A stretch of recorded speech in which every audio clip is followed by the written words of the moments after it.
Good evening. My name is Doris Charles from the National Liberation Movement of St. Vincent and the Grenadines.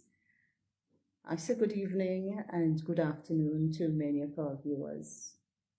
And this evening we are again speaking about all things specific to national development here on our island, on mainland St. Vincent and in the Grenadines. And our focus today is on our high food import bill. One of the things I am told is this, that everybody needs to eat. Some people put it this way, a man needs to eat a piece of food. I'm looking at some figures that I have. Not that I did not know it before, but there is a particular focus that we have to take for the next hour or so. And the Eastern Caribbean Central Bank figures jump out at me. So as I said, share the live. We are live streaming from the island of St. Vincent and the Grenadines, the home to close to 110,000 residents. And I am streaming live from mainland St. Vincent. And yes, we have in all 32 islands, and about 9 or 10 of them is inhabited. And so we place a lot of emphasis on tourism, agriculture. I put tourism or mention tourism, but not that tourism is more important than, let's say, agriculture. But a lot of emphasis has been placed on tourism ahead of agriculture. And again, I say that we need to eat before we can talk about importing or exporting anything else. We need to eat.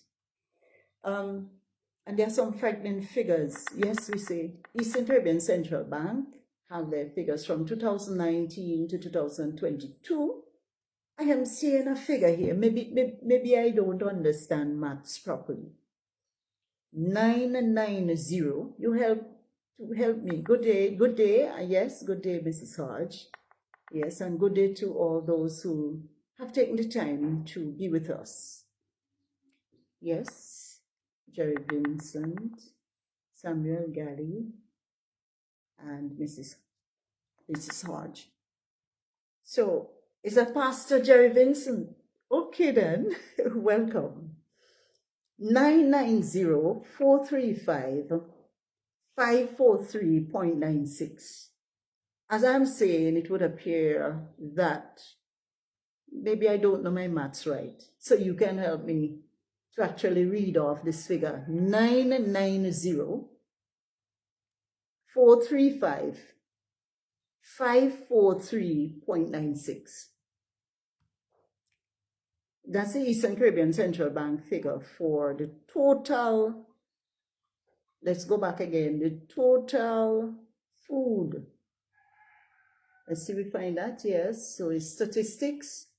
This is St. Vincent and the Grenadines food import bill data table. That's 990 million plus for the value of CIF value of our food for St. Vincent and the Grenadines, a nation state with 110,000 persons. Here are some other figures. St. Vincent and the Grenadines import-export statistics from 2022. Total exports, this is US dollars now, 373 million in terms of imports. And our exports is US 34 million.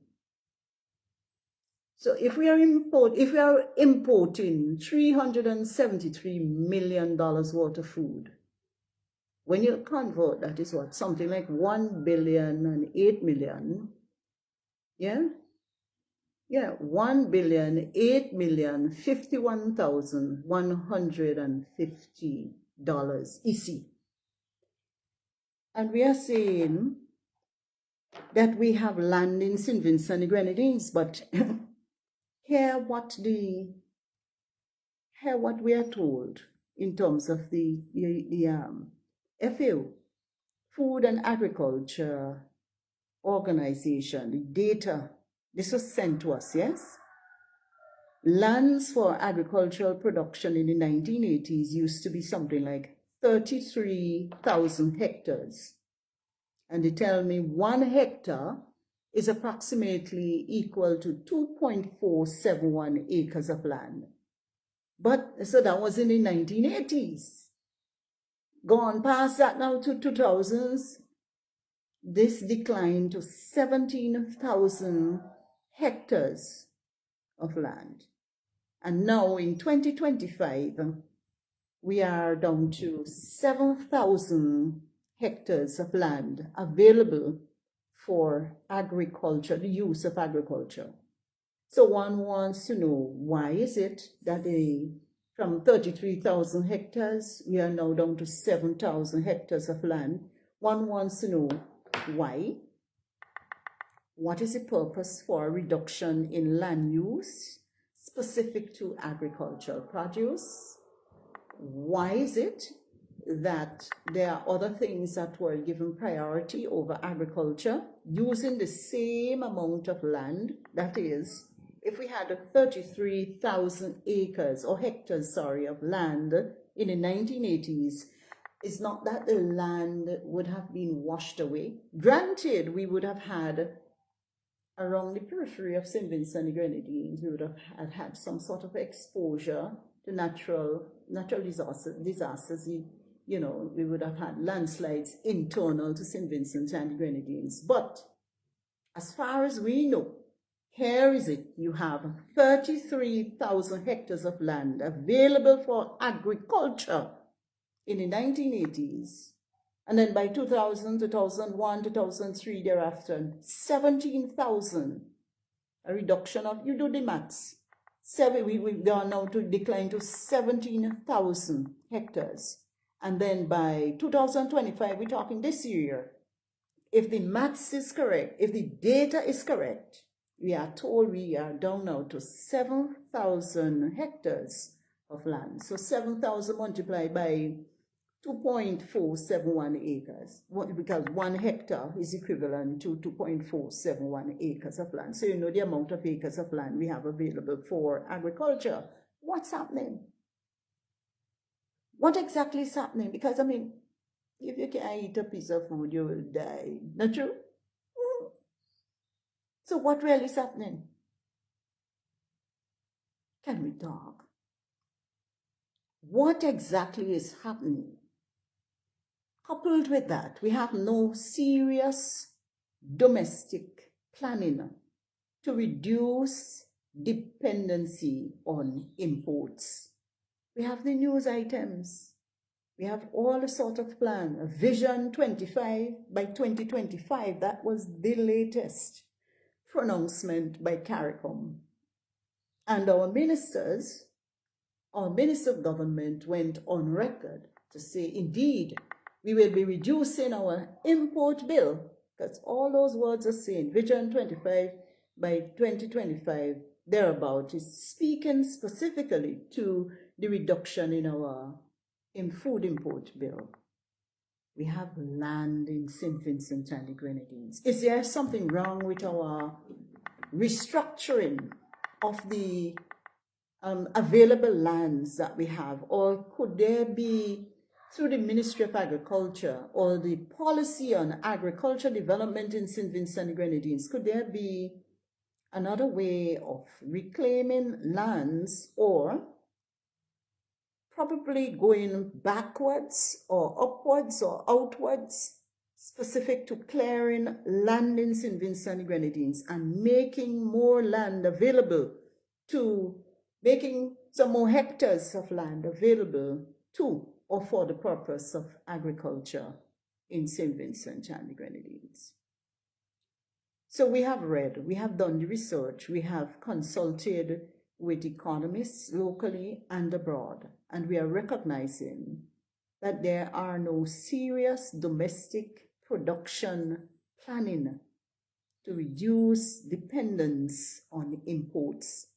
And we cannot vote for a government who is not taking agriculture and agricultural production seriously.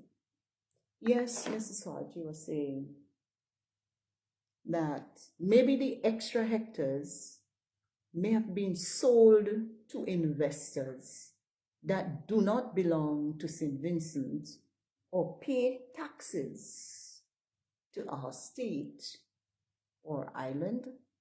That's a question. You ask some hard questions sometimes. Good evening, Miss Joseph. Good evening, Miss or Mrs. Joseph. Good evening. You ask some hard questions sometimes, very hard questions. Maybe the extra hectares, that is the difference between 33,000 hectares and 7,000 hectares. Maybe that you're saying, maybe that is, Kwashi, good evening, good afternoon. Maybe the extra hectares have been sold to investors. Now, that's an area of research that we can probably do. If lands that are or were portioned or set aside for agricultural production in the 1980s, they haven't been washed away. Those lands have not been washed away. You're asking the questions, have they been sold to investors? If they were, would we have access to those records? And if they were sold to investors, you are intimating that those investors were foreign investors. Sold to, because you're saying sold to investors that do not belong to St. Vincent. And you're also saying, you're touching on, well, I wouldn't want to say unholy ground, but you're touching on an area of tax evasion or possibly tax avoidance. One is slightly different from the other. And again, those are some very, very good questions that we must ask, and for which we would need some more time to dig into, where did the difference between 33 and 7, 33,000 hectares, and we are now down to 7,000 hectares. Who has title to our agricultural lands in St. Vincent and the Grenadines? Where the land lay? I put it another way, which part land go? Or who is responsible for allowing a reduction in agricultural lands in St. Vincent and the Grenadines? So much so that we are making the connection where we have a reduction in the hectares of land available for agricultural production. We are making a connection between that and our high food import bill. So whether we have $1 billion or $900 million plus worth of a food import bill, either way, that is significant. Ain't telling a lie. That's the data that we are getting. That is the data we have seen from two different sources. Well, more than two. But these, when I say two different sources, when we pull the data, we are analyzing it. And not just the National Liberation Movement alone. We have the technocrats on the ground, persons who would have studied these fields are able to come back to say, Doris, look, this is what is happening. So we have no serious domestic production planning to reduce dependence on imports, even if we would have had some statement from our government of the day to say that we are going to be reducing the food import bill by 25% by the year 2025. The year 2025 is almost finished. Good evening, my cousin Milton Mattis and cousin Marilyn Beck. Good evening. You know, I have plenty family all over the world. Good evening and good afternoon, and welcome. So, what are the serious domestic production planning to where are they? The serious domestic production planning to reduce dependency on imports.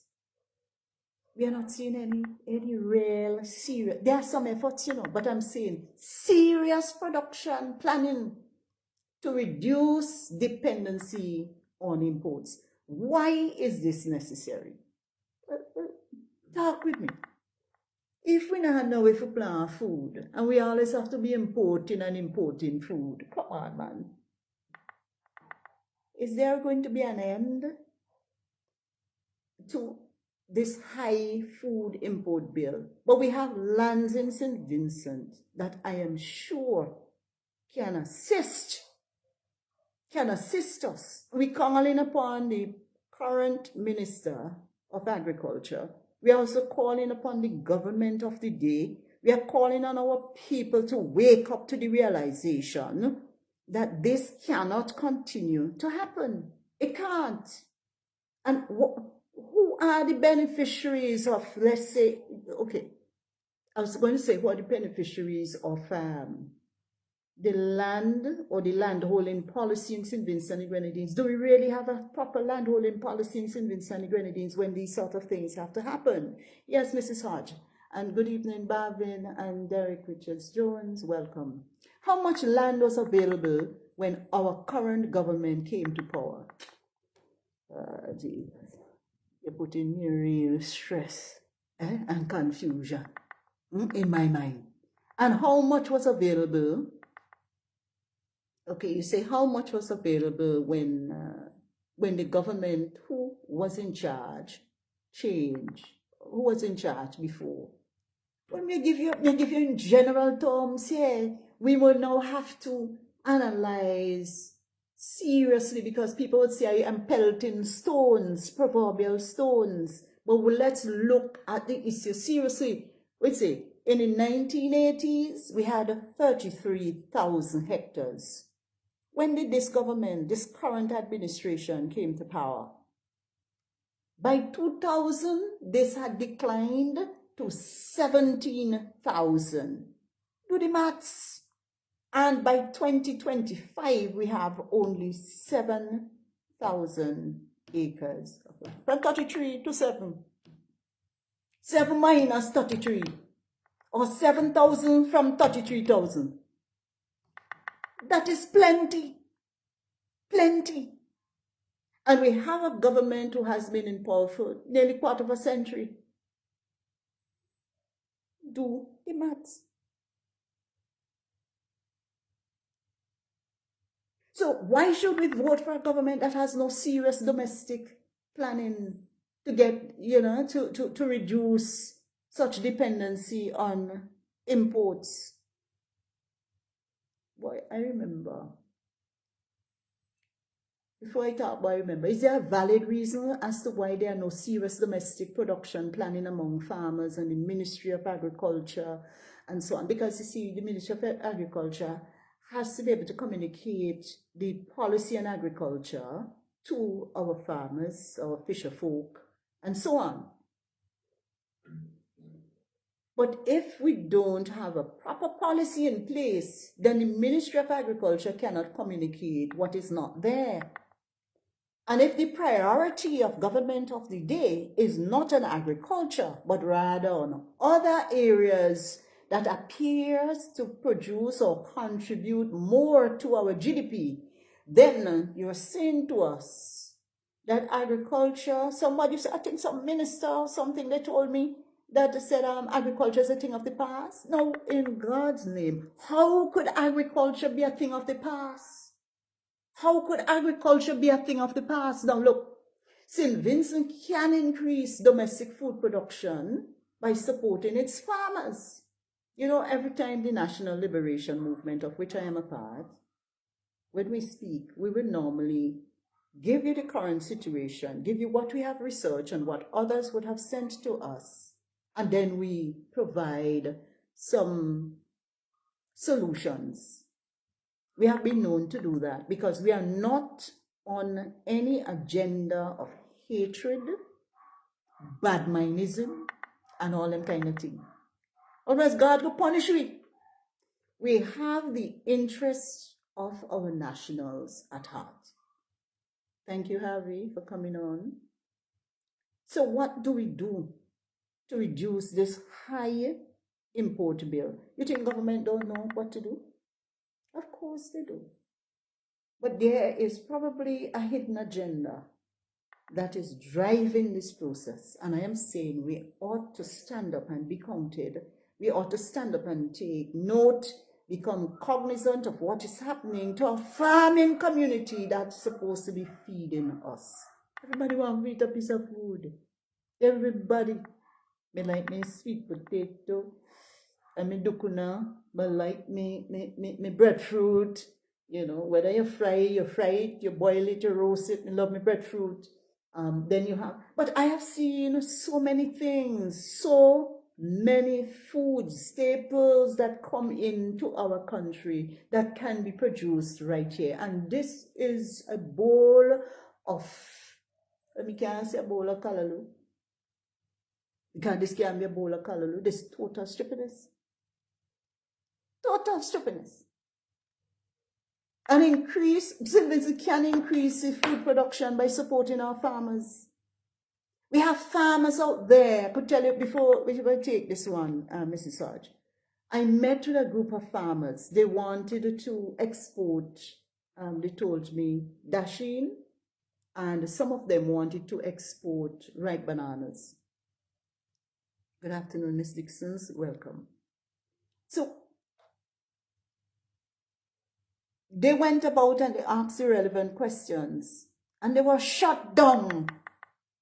They had to go home and smoke the pipe and keep still. Well, these days you already smoke the pipe, but don't do it to me. They have to keep quiet. St. Vincent and the Grenadines can increase domestic food production by supporting our farmers, and we at the National Liberation Movement is all about this. Together we will. Together we will. Together we will. That is part of our mandate. We are going to cause a revolution in agriculture because we can increase domestic food production by supporting farmers, improving the livelihoods of poultry farmers and farm business actors, by improving the capacity for household consumption, big set of words, income generation, market access, increase awareness of poultry production, and the value of consumption. That is putting it nicely. Other countries have done these things. Diversifying crops like our cassava and our corn. When last you eat a good bowl of popcorn grown in St. Vincent? The popcorn, not grown, but we pop the corn from the corn that was grown locally here. It's all kind of bag of corn coming from overseas. And I'm not saying you can't send little things to your relatives here, don't get me wrong, but I'm saying we have the land to produce corn. We have the land to support our farmers. We have the know-how, we have the knowledge as to how to increase domestic food production by supporting our farming community. Yes, Mrs. Hart, you were saying here that could it be that the current government is holding the missing lands for reserve? Okay, could it be? Could it be holding the current land? Let's go back down there. Let's go up now and see. Yeah, you were saying, could it be? Could it be? Yeah. How much land is available? Yes, I answered that. And they say, could it be that the current government is holding the missing lands in reserve for themselves and their associates? What? I never thought of that. But you're provoking me when you say them kind of thing. Could it be the current government is holding the missing lands in reserve for themselves and for their associates? Why would they want to do that? Good afternoon, cousin Valma and cousin Jane.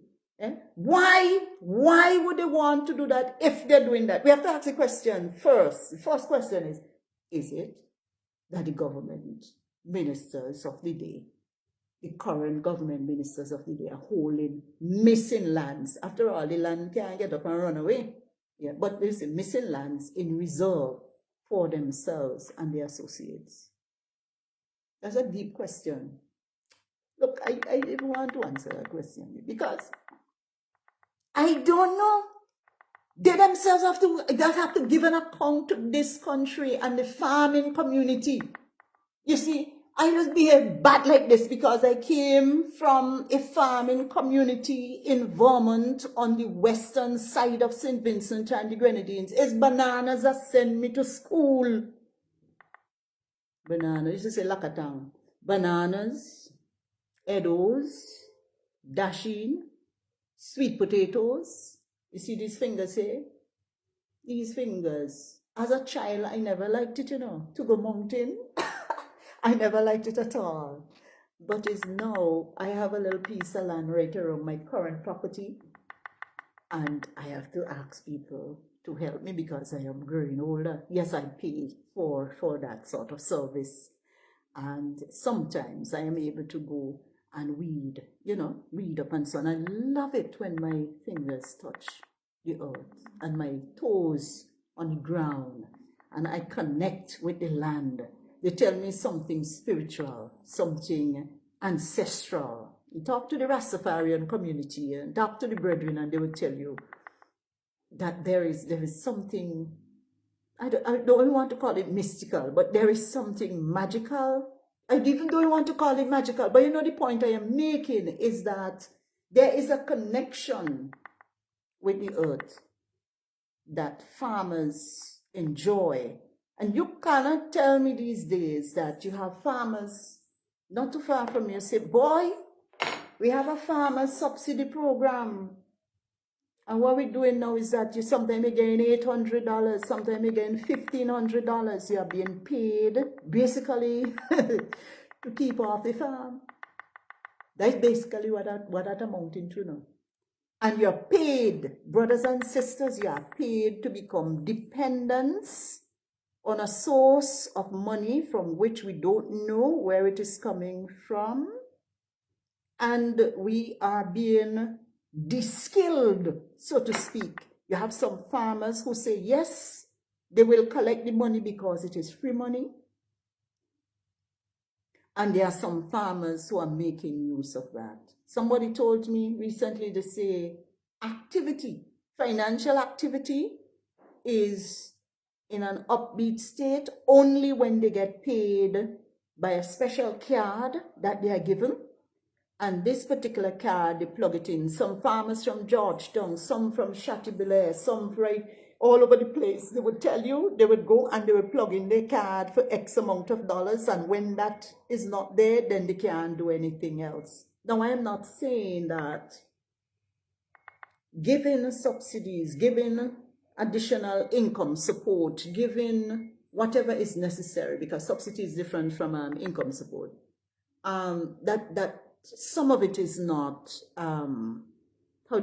needed and necessary. Don't get me wrong. All of us do need a helping hand. But if it is going to be to a place where we are seeing in the accounts from the Eastern Caribbean Central Bank, if it is that we are seeing from FAO and other international agencies and organizations out there that something is radically wrong with our food import bill, the data that tells us something is wrong here, then we've got to examine the entire process of giving a card to a farmer, a card that represents $1,500 or $500. There's something wrong with that system that at the end of the day, some politicians would turn around and say, you got to vote for me, because look, I've been feeding you. I've been giving you money. Let me tell you something. Brothers and sisters, who feed you, own you. Who feed you, own you. There's something wrong with that sort of, there's something. Good afternoon, Mr. Ford. Good afternoon. There is something wrong. Afternoon, Mary Ellen. There is something wrong with people feeding us. And the idea is that when you don't feed us, we are saying you have to vote for us. There was an incident a few years ago. I took my own ears and listened. A particular lady decided that she wanted to go into politics. And a particular minister of government went on air, it's on record, that she sent you to school as if it is his money, or maybe it was. But let us suppose it wasn't his money that sent her, paid for her university program. His utterances were, and she come back and kick over the proverbial bucket of milk. Is that the reason why we send our nationals to universities? That we pay for them or claim to pay for them, and the end result is that if they don't vote for us, we call them ungrateful? What is the purpose of educating our minds? What's the purpose of educating us? Isn't it for us to think rationally and independently? And is it the purpose that when you do that, only one person, let's say you have 3 persons in the house, one person you pay for their university program, and then when they come back and they decide, look, we are seeing, and they look around, they say, but wait, you're destroying Doris, you're destroying Milton, you're destroying Volma. Why is it only me putting interest in? But the politician's interest would appear only to be in Doris. And should I be the only beneficiary in a community, and seeing my brothers and sisters are at a great disadvantage and some sort of injustice is being inflicted on them, shouldn't Doris have this sort of something inside of me that says, oh God, make them do my brothers and sisters so? But you see, when politics is used to divide and rule or divide and conquer, that's not what is captured on the Human Development Index. That's not how you develop a nation. It is all good and well for us to receive notebooks, laptops, money, and you name it, and income support to farmers, and water tanks, and so on. But if they are to be used as political gimmicks or briberies, well, not gimmicks, but briberies and so on, then we become a sort of like a knob on a draft board. We become a transaction. So if I give you something, you have to vote for me. And if you ain't get it, well, then you can't get anything else. I have known of persons who sleep or slept on the makeshift roofs. They used to see, some guys used to sleep on the lettuce bed until eventually they were able to build themselves up. There are persons who take pieces of tarpaulin and they cover, and eventually, they build themselves up and so on. And they had no reason to lie. They would have complained to say. Right now, there's a particular gentleman whose house burned down. And up to today, no materials and supply. Why?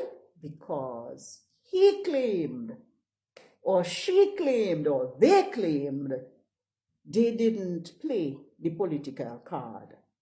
Brothers and sisters, St. Vincent and the Grenadines cannot develop further than what our politicians pour into us and tell us in terms of their concept of development. That is not how you develop a country. And, okay, yes, you say you believe the term is a pawn, okay, on a chessboard. Thank you. The issue is this, that we can't continue like this, So we're saying that increase domestic food production by supporting farmers. There are strategies to boost local production, increase efficiency in our farming. This involves providing farmers with resources and financing for expansion, particularly in priority crops such as poultry, corn, and cassava. Now look, When my father was alive, I heard him talk about codfish or salted fish. And he produced some figures because he was assisted in so doing. Daddy was like in his 90s. Before that, I had the privilege of being in the company of my stepfather. And my stepfather will talk about the rearing of chickens and so on. And he will talk about cassava. He also said that he wasn't quite familiar with sweet cassava versus bitter cassava. But nonetheless, we planted, at one point we planted, I think it was like, can't remember how many holes of sweet cassava and the bitter cassava. We have persons up in Georgetown and up in the northeast of this country who are involved in the cassava production. These days you go to town and you get a cassava, you can't even fit inside your hand. Can't fit inside your hand, and you say $8 and $10 for that. Why?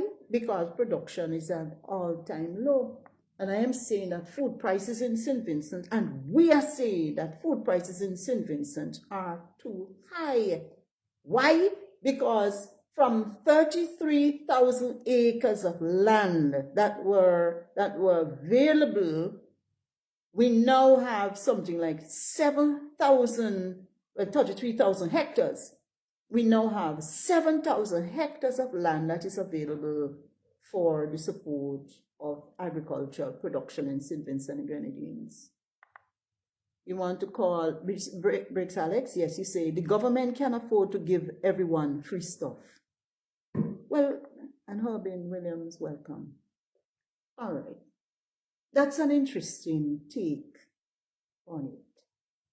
And I may ask a question as to how do you know that? Because we could say a few things, government can afford to do that. But what is the end product of that? That the government would give everybody free stuff. Cassandra, welcome. Oh, you say can't. Okay. Right. So the government can't afford to give everyone free stuff. That's true. It is true. It is unsustainable.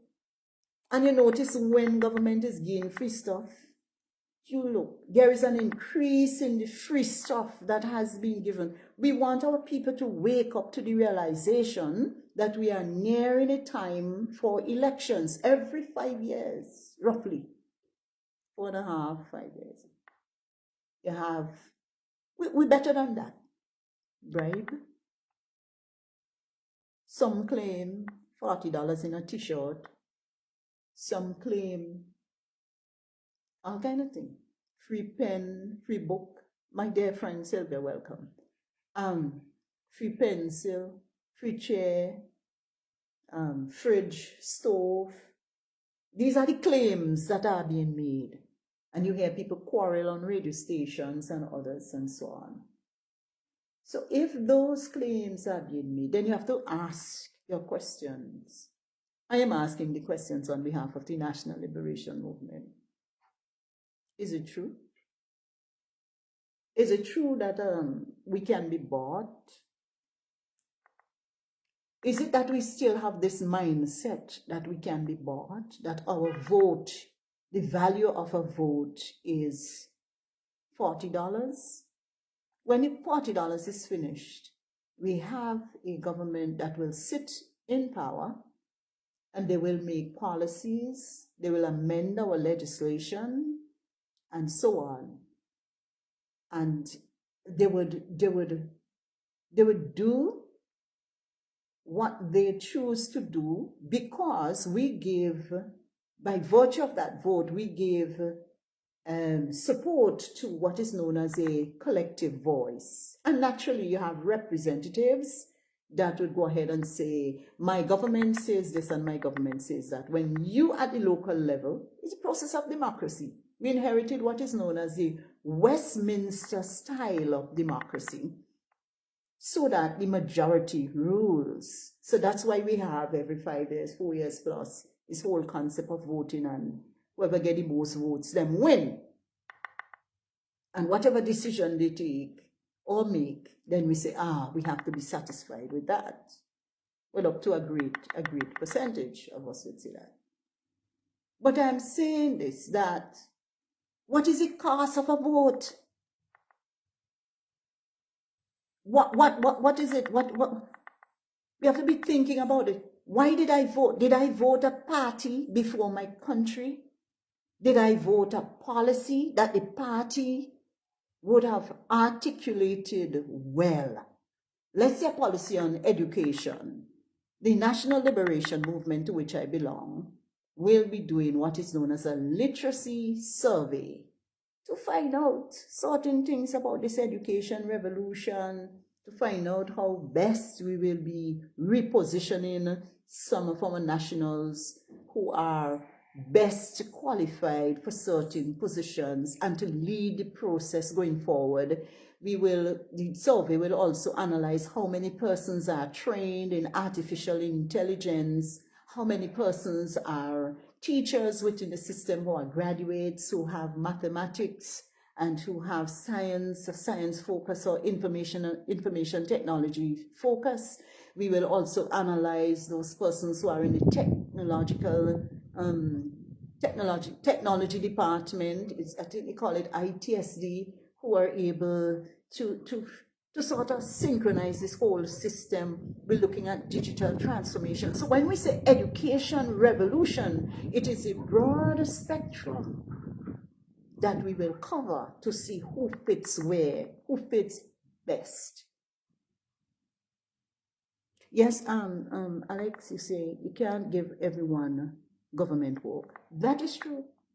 I am so glad that you raised it. We divert a little bit from the food import bill. No government. No government. Absolutely no government can give everyone work. And that is why the National Liberation Movement, of which I am a part, I'm representing South Leeward. We keep saying things like this, that we will help our young people to create more money. We will help our young adults to create wealth. Same thing, more money. Because we are harping on the issue of entrepreneurs. So you have a certain percentage of the working force that are government workers. But we also have a certain amount of our people who can make money. And we just have to believe in ourselves so that when we get a computer as a gift, when we get $500 as a gift, we can use those as stepping stones, as the base on which we can actually work that money or that computer within this whole idea of making money for ourselves. That is where the HDI, the Human Development Index, is driving. We have a whole heap of indexes all over the world that we as a sovereign foreign state have to comply with. You have certain markers internationally. And when I sat as one of our diplomats, I was the deputy at the High Commission in London from 2010 to 2017. I'm not talking stupidness, I am talking what I have seen, what I was trained to do, to be the ears and the eyes of St. Vincent and the Grenadines. The Human Development Index is saying that St. Vincent and the Grenadines is still a developing state. And as far as we are concerned, all these markers that they send to us in terms of analyzing our levels of unemployment is still very high. The World Bank statistics is different from what we are getting locally. Don't make them fool you. Read, brethren. Read, brothers and sisters and my cousins. And share that information with those of us who don't quite understand some of the strategies that an administration would use to hype up themselves to say we are doing good and fine, when in truth and in fact we are being led over a proverbial precipice. And we get back to the issue of our high food import bill in 2022. You're telling me over $1 billion worth of food has been imported when we have land in St. Vincent that can either be reclaimed, or our land policy and initiatives going forward in agriculture can be reviewed with the intention of opening up more lands in St. Vincent and the Grenadines for us to produce food. You're telling me that a pound of tomatoes is $10? I planted tomatoes the other day in the backyard here with the help of one or two farmers. You understand? When we reap tomatoes, wait, $10? Brothers and sisters, we've got to look at this thing again.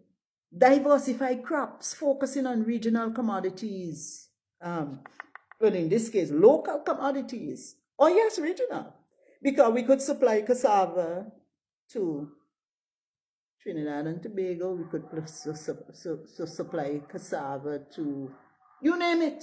At one point, one of these guys from the central bank, forgive me for saying one of these guys, but one of the technocrats at the central bank said at St. Vincent and the Grenadines soil, we have volcanic soil. The soil could support the kind of foods that we need, so much so that we could become one of the bread baskets of the entire Caribbean region. And you're telling me that we have a government with policies that are such that these policies are not sufficiently advanced for us to reduce a food import bill from 2022 marginally to 2024 thereabout. We sit like within close to $1 billion worth of food that we're importing into St. Vincent and the Grenadines, and you're telling me you're going to vote them out? No, and put them back there?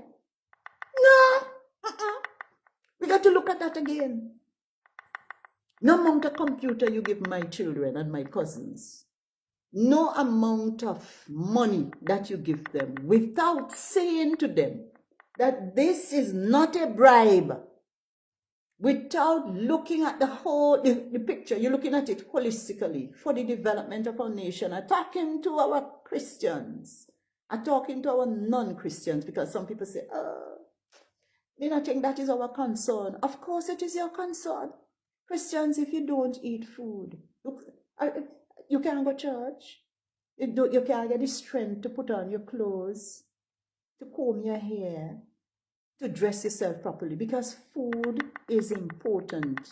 Wasn't it Abraham Maslow who says that food is one of the fundamental needs that we're supposed to meet? Food. Food is important. I heard that just yesterday somebody say that Nanny Bilinji welcome, and Delplesh welcome, and cousin Mildred Mack welcome. I heard somebody was saying, incredible source, that Barbados is self-sufficient in the production of chicken. You know how much money that we just spend to bring in chicken wings in St. Vincent and the Grenadines? Jackie Stevens' cousin, welcome. You know how much money we spending to bring chicken from England? Check his statistics. Millions of dollars worth of chicken wing coming inside there.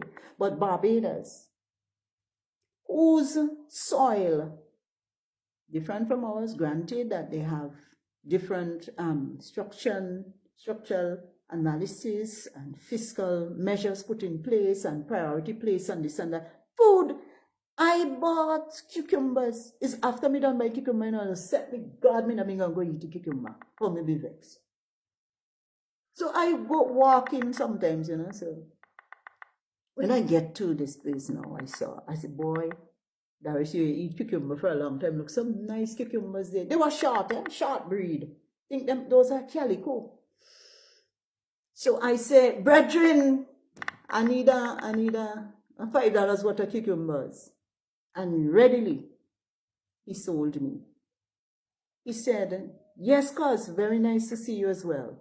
He said, listen, Is Barbados they come from. Now I have relatives living in Barbados. I don't have any problem with we getting things from Barbados, But here what? When we get them from Barbados, to the extent that we are not planting them in St. Vincent and the Grenadines, then something is wrong with that whole process. Barbados is self-sufficient in chicken. How many incubators we have here in St. Vincent and the Grenadines? We have persons who went abroad to study these things. Brothers and sisters, we would have sent some of our young boys and girls abroad to study these issues. And then we have the greatest university of all time called the University of YouTube. We could come and we could make incubators so that we could incubate our own eggs. And in terms of creating incentives for farmers to go into the backlands of St. Vincent and the Grenadines and plant, well, not plant, talking about poultry. I have this thing with plant in my head. And set up 4 or 5 chicken farms in St. Vincent and do the linkages between St. Vincent and the Grenadines farmers, poultry farmers, with, let's say, a hotel chain.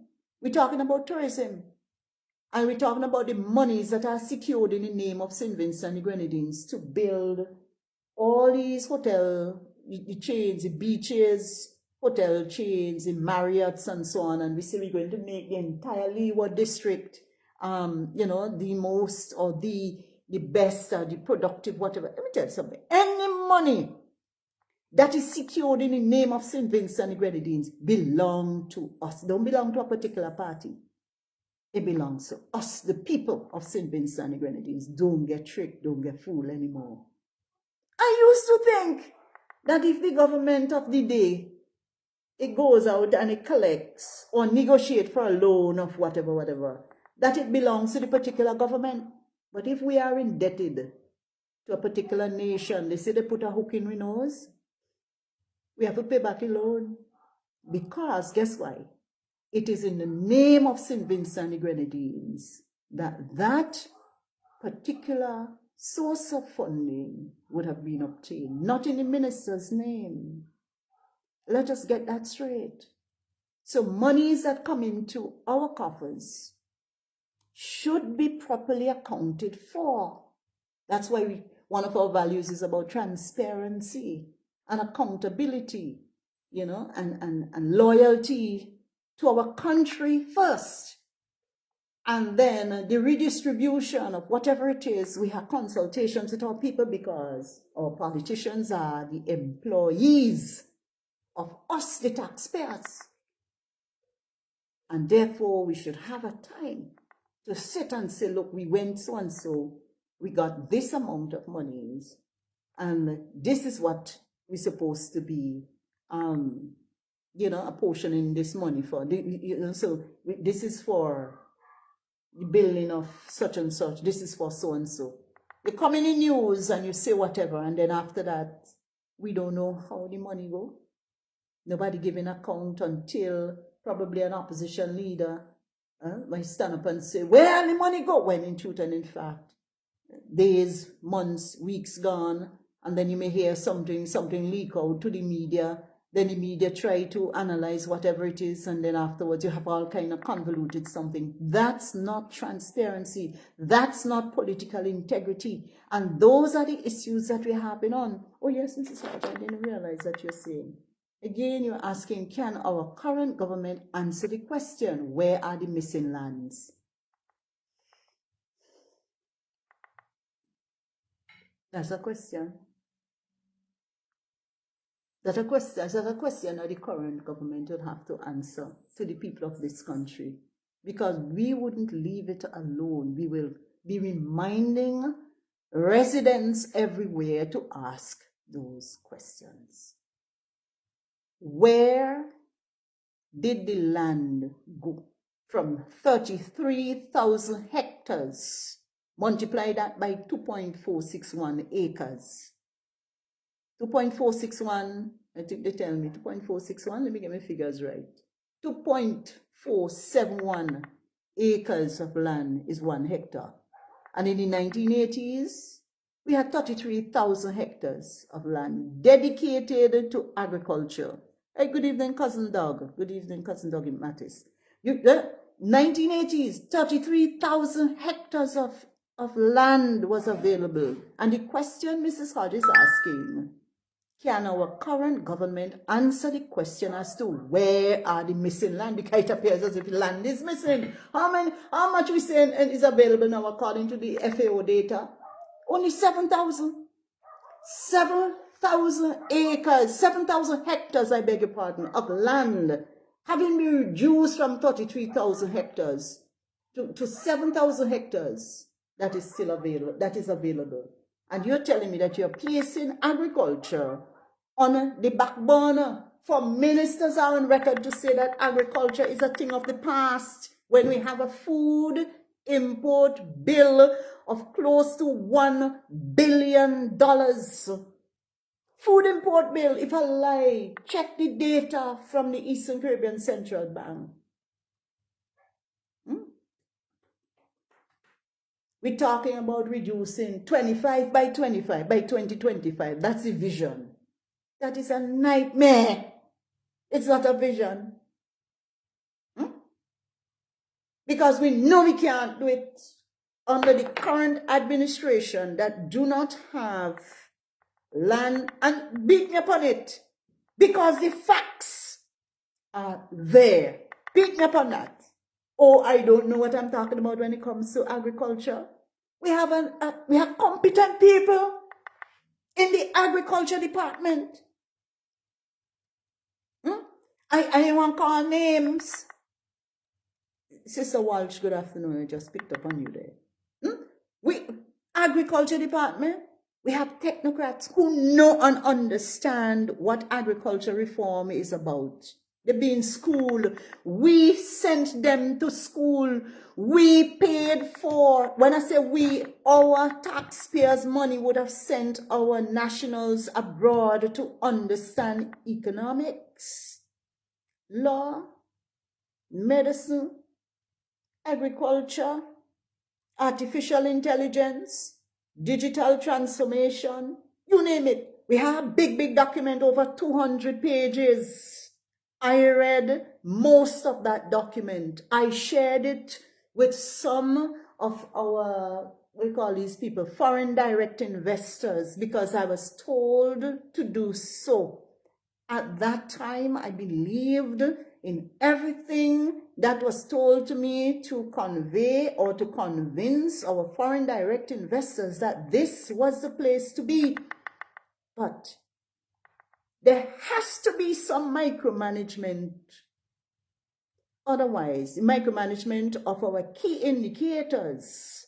Otherwise, those plans that were there on paper, specific to agriculture, could not have amounted to what we have today, when we have in excess of $900 million worth of food that we are importing more than exporting. And this is just agriculture alone. This is just agriculture. Boy, that thing hurt me. Mrs. Hodge, that thing hurt me. Good afternoon, Gumbo. Miss Gumbo. It hurt me to know that you would take away the rights of farmers, because when you rob, this is robbing the farmers, you know, of their 33,000 hectares of land. It is robbing the farmers of their ability to go out and work honestly for a daily bread.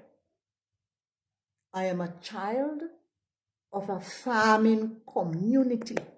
Mango, dashin, breadfruit, zabuka, you name it. Well, avocado is the right name for zabuka. You understand? And all them kind of thing. Chuchura, well, again, tomato, and all them thing planting in Vermont, sweet potato, lime. Well, again, you be planting up like ginger. We used to plant ginger, daddy, then we used to plant ginger. You know, when you say daddy, my stepfather. You understand what I'm saying? Yes, you know, I think we could go at least 10 more minutes, Mr. Sarge. But the point of, because we didn't do the Tuesday program, so we're saying we don't really want to weary the patience of the saints.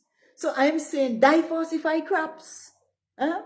Improve our food system, reduce food waste and food loss, implement better storage facilities and improve infrastructure, and these will help to ensure more food reach our consumers rather than being lost along the food chain. Enhance our food chains so that we create more efficient and streamlined food supply chains, and this will help to get local products to market efficiently. Our strategic policy shifts. We have to invest in local and regional substitutes. We have to invest locally. Yeah, implement policies that will encourage investment in domestic production to replace a growing proportion of food imports with locally or regionally produced foods.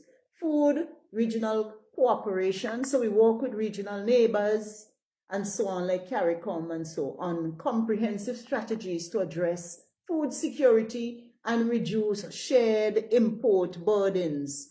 How often is that done? Address our consumer habits. A lot of people like to eat overseas food. Plantain chips overseas better than plantain chips here. We had thousands of pounds of plantains just being given away. Some people say they take a plantain them and they throw away. For what purpose? You would just buy plantains from farmers and then you go around and share plantains. We can do more than that. We can further educate our farmers as to what to do with this raw product. We have whole heap of community centers that are closed, and whenever we want, and some of them in a derelict conditions. So whenever we want to go out now to do something, I'm telling you what what I have encountered. We wanted the use of a particular community center. We couldn't get it. To this day, we couldn't get it. It's all kind of red tape. What is the purpose of a community center if we cannot get it to help the community learn different skills? I'm not saying that's the only purpose. Yes, Ms. Frederick, welcome. So to combat climate change as well, they say to address climate change is crucial for food security and sustainable agricultural practices, and that we must improve the infrastructure, invest in improved infrastructure such as better roads and transportation is essential for efficient food distribution and reducing losses. I remember some years ago when we were into banana production. Doug, you remember them days? Yeah. And planting bananas. And then we had to do bananas from Vermont. So, things were different. The whole system was different. They had to pack the bananas in such a way that they didn't get bruised and so on, because the roads, you had to improve roads going backward and forward. So all those things are good. But the bottom line is, if the government doesn't have agriculture as priority, not a thing will happen. Not one thing. We will have a further reduction. From 7,000, we may go to 5 or 4,000 hectares of land in this country. And we've got to be mindful as to what kind of government that we will be voting in the next election, to put them in a position, whoever they are, when they do not have a policy on food production, a policy on agriculture generally. No government is worth its salt if it cannot prioritize agriculture. Remember, agriculture is the backbone of the economy of St. Vincent and Grenadines. Everything else is second nature. As much as I love tourism, it's built on vulnerabilities. The development of the human being is key to our human development index. And we have all the pop indexes, as we were saying. And I'm saying to us, we must re-examine whatever any political party is saying to us.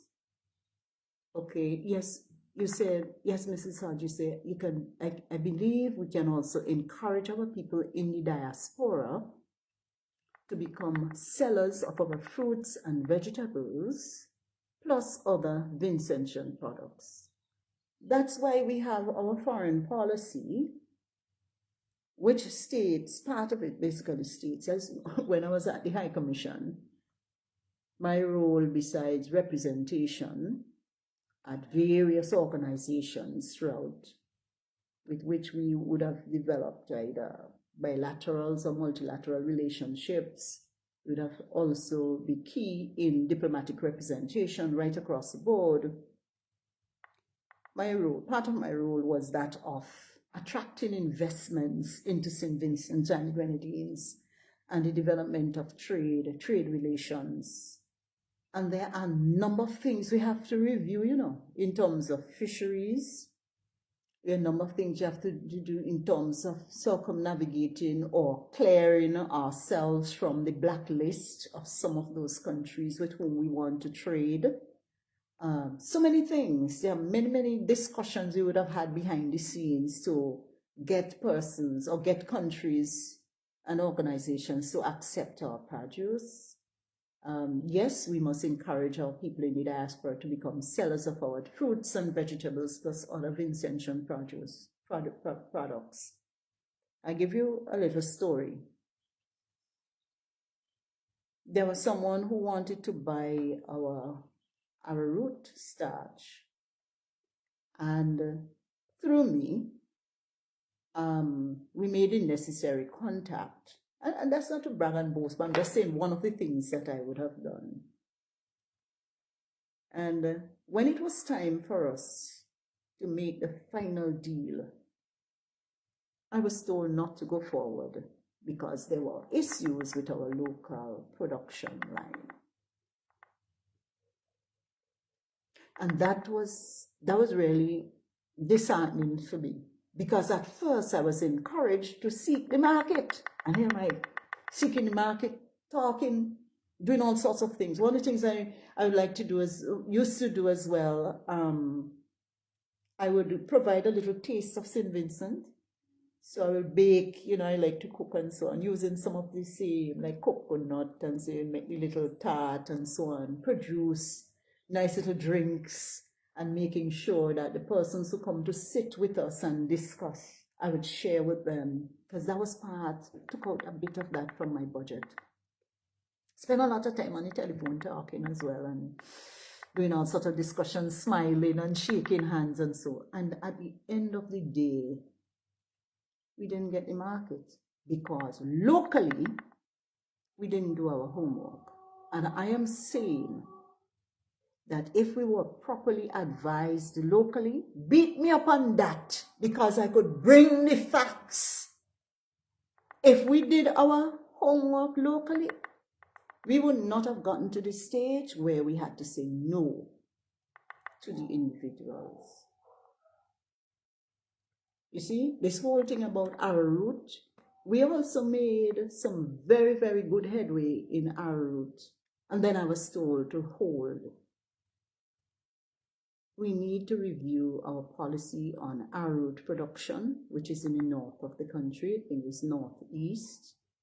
We also need to review our policy on cassava production, again in the northeast of the country. We need to review our policy on the production and export of fruits and vegetables, because we would have had a number of persons who came up, and in the middle section of the UK, they did go and speak. I should say they went and they spoke to certain markets, persons who was in certain markets, and the information that came back showed that the whole connectivity, the line of connection between here and the UK, that line was broken in so many ways. I tried my best. I did my absolute best for over 7 years.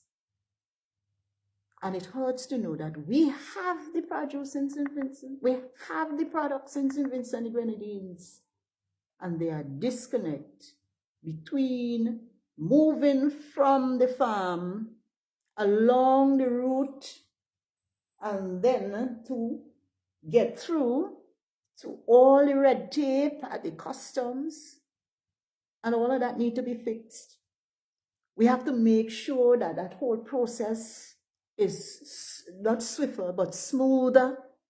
We need to review our policies on what we take through. Yes, Mrs. Hodge, what we take for fertilizers. Well, you're setting me up again, maybe just for 10 minutes. You're setting me up again with simulating my brain on the whole thing with the fertilizers. I remember we had a good thing going with Dasheen. And we've got to recognize that sometimes the goalpost shifts. Because when certain importers recognize that we have the best Dasheen in the world, because of the volcanic nature of our soil, as well as there are certain nutrients, residual elements as well, not nutrients, residual elements in our soil, they would then come with a policy and say, the soil, when they did they would normally do an analysis of the particular product that you send, and in this case, it was Dasheen.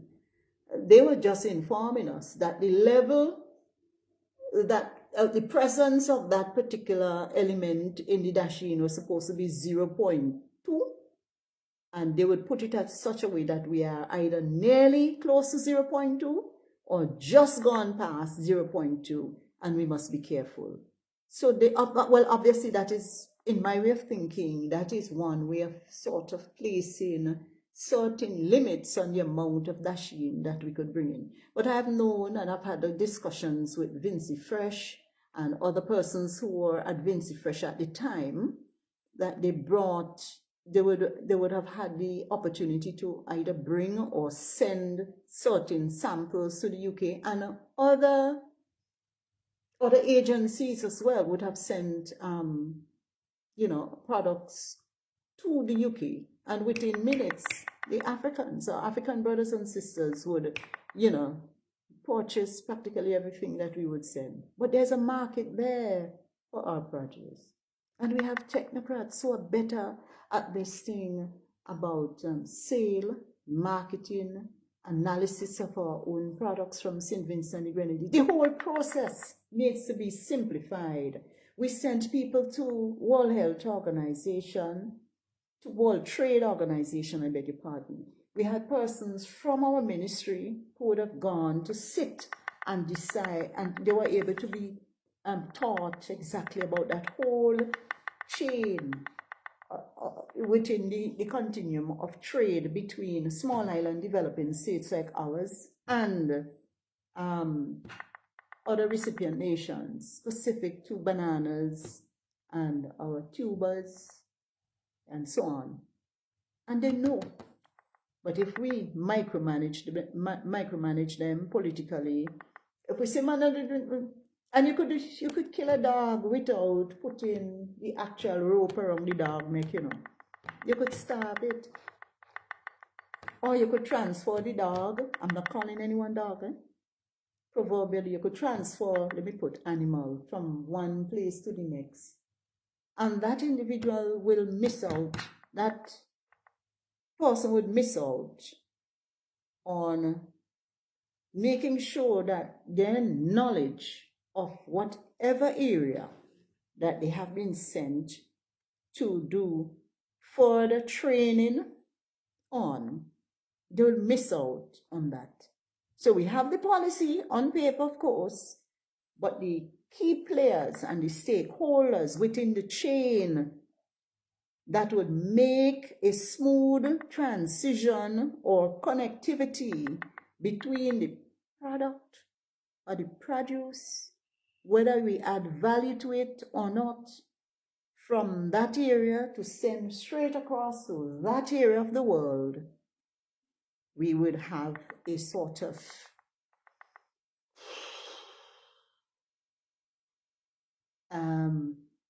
I want a word.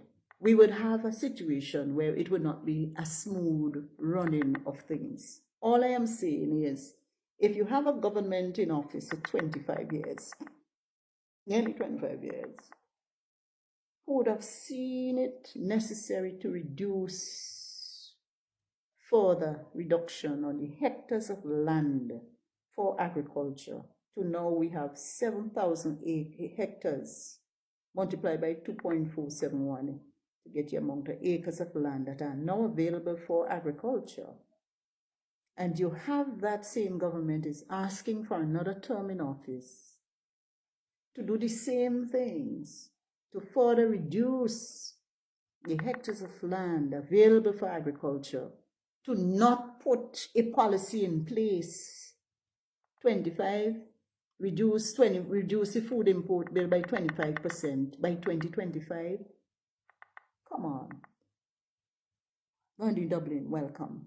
If we have that sort of story going on, seriously, brothers and sisters with whom I have worked, seriously, we are damaging ourselves and we are laying the groundwork for further destruction of ourselves. That government would be tired, of course, and out of touch. Thank you, Mrs. Hodge. Mrs. Hodge is another member of the National Liberation Movement of St. Vincent and the Grenadines. I was asked to be our leader. I was called out of retirement. And they tell me still look good and me have energy running and so on. We say thanks be to God. We have a number of us scattered all over the place who wants to see St. Vincent and the Grenadines in a better position. We are not on any agenda of hatred. We are speaking facts and we are bold about it because the evidence is there. I am saying, please, for heaven's sake, get on board with the National Liberation Movement of St. Vincent and the Grenadines. Get somebody from your area who would call us and let's sit together and organize a decent platform for us to go forward into the next general election. Believe in yourselves. Believe in yourselves. Believe in ourselves. Let's believe in ourselves because it is possible. We have all the things in place, because every government that changes in St. Vincent and the Grenadines is one section of the subsector, the political subsector that remains, and that is the public service. I was a part of the public service some years ago. That remains, that is the one that lends itself to the continuity of this whole thing. So some people say, boy, like a lady came by, a lady and a gentleman from two different areas in St. Vincent. They say, but we don't really have no training. No bother with that. We will be trained. When I say no bother with that, of course we will be exposed to some measure of training along the way. But I am saying, as I was told when I became a diplomat, that it is an on-the-job training. Don't let anybody fool you to say, oh, some of them who want to be elected, they don't know anything about government. Ha! Did they know anything about government? When I became a diplomat, I had a degree, 2 degrees I had behind my name. Did I know anything about diplomacy? One day let me tell you something. One day my youngest child came to the office of the High Commission and I had a telephone here. I had two computers before me and I was about to take up another telephone. And he said to me, what the girl from Vermont who used to dig in it? So I'm listening to him and then he repeated it. So I am telling him, I have the phone by my ears. Boy, behave yourself. And then it's true. Common sense not before book. Yes, you say you like to have a debate with all those I charge. Okay, that is good. That is very good. You would like to have a debate with all those who you charge. Okay, so there is a challenge that has gone out. Please listen to that challenge. But I want to say to all those who are would-be politicians who are striving to assist with the development of a country. Just like Doris, who I grew up in bananas and digging eddos on the hillsides of Vermont. That's where diplomacy was born. And I am happy and thankful for my parents who were able to take me to the lands, and my character was developed then. What you see here is the sum total of hard work. And I've had cousins, Dougie Mattis, Milton, and all the others from the Vermont Valley. Cousin Volma, went to school together, ride the bus, and so on. I've lived the different parts in South Leeward, Vermont. There's an area in Pembroke, and now in Kittles. I've lived twice now in the Kittles area. And all those times, they provided me with a platform on which nurturing, and oh God, yes, sometimes things were really tough. But I thank God that I was able to be molded into the individual you're seeing here today, offering myself for service in this country, real service, because I know what it is to have met tough times in this world. And I'm thankful for the opportunity that has presented itself.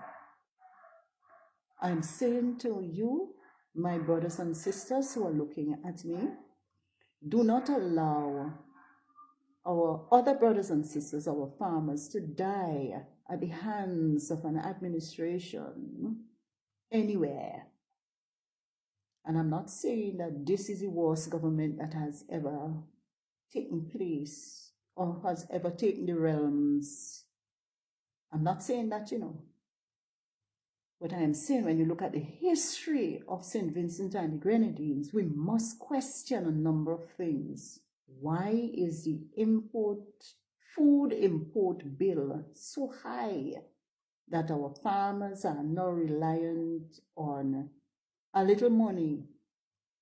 And we have had a reduction of 33,000 hectares of land over the years to now 7,000 hectares. Something is radically wrong with a government who cannot raise the issue of agriculture as priority over and above everything else. Tourism is unsustainable. The economists tell me so. If agriculture, being the backbone of any country, must take a nosedive and must sit at the background, and we could debate that. So yes, Mrs. Sudge, you say all those who are in charge, it is meant to say. Okay, so right. So we would like to have a debate with all those who are in charge. Yes. Yes, Canet, welcome. So brothers and sisters, I want to end this evening in a few minutes from now to saying this. I don't want to go over 4:30. So we have issues, real issues in St. Vincent and the Grenadines, and we must not allow ourselves to get to the place where we figure that we can't help. We mustn't get there. We can. Believe in yourself. Just like I have believed in myself. You think I go through a lot of pressure and people beat up on me, and they still do. But come on. The more you beat up is the more manure. Well, I have to use the agriculture term. Is the more manure that is poured into my roots for growth. Because there's one thing that is the focus that I have, that I know that everybody who comes into the National Liberation Movement will have, and that is the development of our country. We have a country to build. We can do it. We have the capacity. We have the ability. We can do it. I can do all things through Christ who strengthens me. Philippians 4:13. I have that stick up somewhere inside. You can. Don't tell me you can't. You can. You have it in you. Statisticians in this country, you have it in you. Those who have retired. Labor commissioners who have retired, you have it in you. Budget directors who have retired, you have it in you. Personnel who understand fiscal measures, chartered accountants, you have it in you. Lawyers, you have it in you. You don't need this old woman here. Yes, I am 62 years old this year. You have it in you. This is a country from which we have eaten.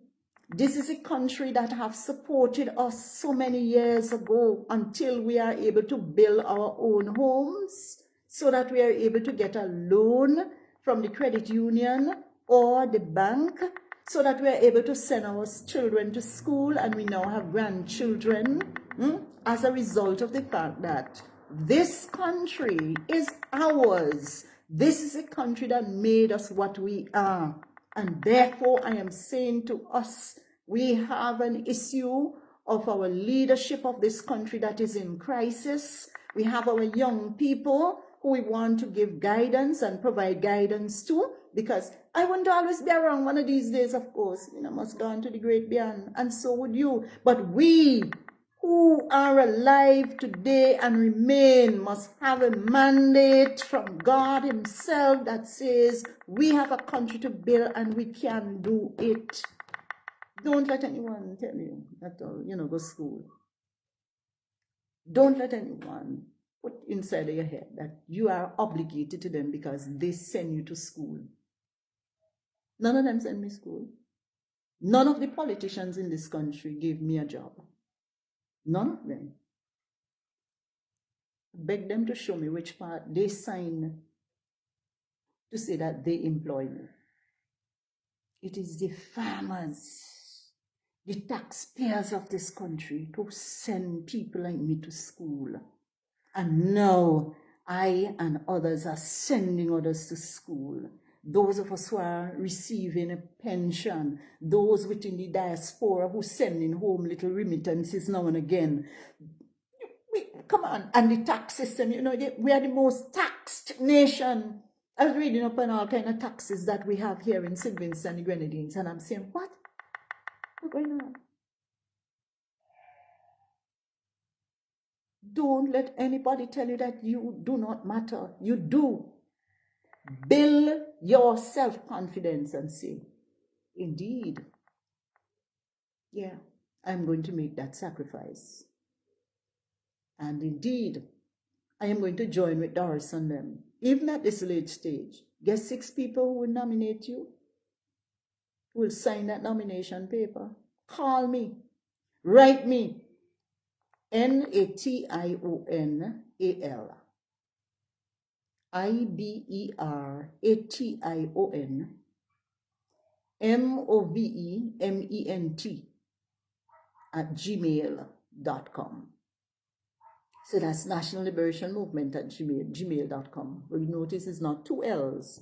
It's NATIONAL IBERATION MOVEMENT at gmail.com. Or you can telephone us at 1-784-491-3923.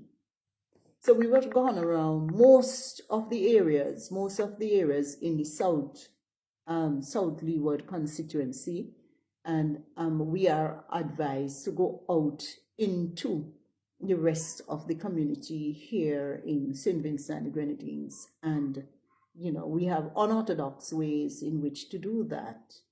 And you will be seeing us, some either riding on bicycles, or some we may not come with a t-shirt, a color, but our color is orange, burnt orange, and we look at the positive side of that color.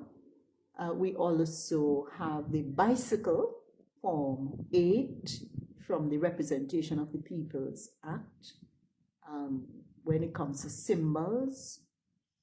So we drew from that. and so on. So we have the bicycle as our symbol. So you're going to put your X or your mark next to that bicycle symbol on the day of elections.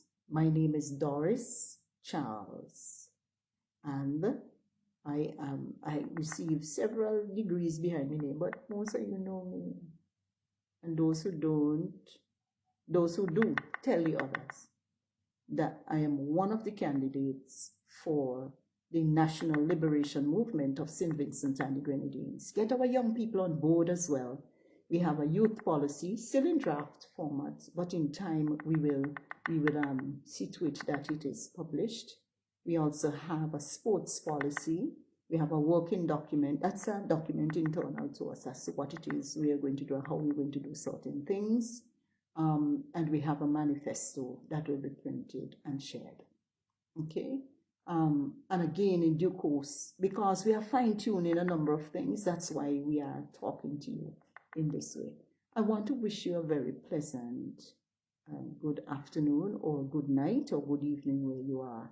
And may the grace of our Lord and the Savior Jesus Christ, the love of God and the fellowship of the Holy Spirit rest and abide with us now and forevermore. Amen. Good afternoon, good night, everybody, and God bless.